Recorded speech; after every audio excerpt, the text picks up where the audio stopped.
Visitors to the mall could not miss this display right there in the center of the mall, where people could stop and have conversations about it. Conversations not just with representatives from County Behavioral Health, but also with some of the parents and the relatives of the victims of overdose.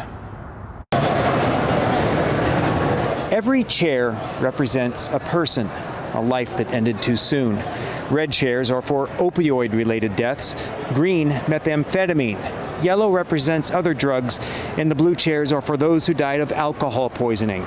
All of these lives were lost just in 2024 in Stanislaus County. County Behavioral Health Services worked with several community partners to put this display in the center of the Vintage Faire Mall. This could be any one of our family members. Ruben Imperial is the agency director. It just has a different effect on the community.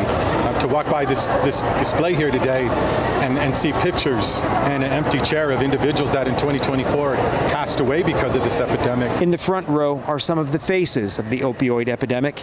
Each one of these beautiful, bright-looking individuals lived in Stanislaus County and died from a drug overdose.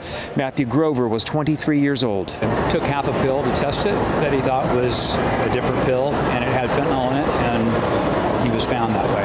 Matthew's dad, Michael, is here to spread the message that a pill is not always what it seems. Especially kids don't really realize how dangerous things are. I mean, we all grew up not thinking about what we were involved in or what the consequences were, and today that's a deadly consequence if you take it. Connor Hoffman was 21 when he died. I had a good kid. I raised my kid in church. I was the great mom who was there for all the things and did all the things, and it still happened to our family. Connor's mom, Christine, shared with us the importance of taking this message to the mall. I've spoken at all kinds of town hall meetings and everything where there are 10 or 15 people show up. Here, people are here for another reason, and then they run across this.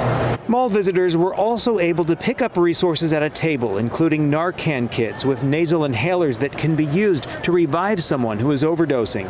All of this in an effort to reach people where they are with a message that could save lives. We hope that it helps motivate and start a conversation.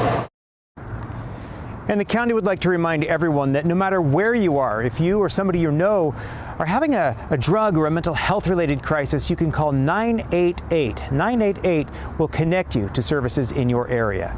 Live in Stanislaus County tonight, covering local news that matters, Dennis Shanahan, Fox 40 News.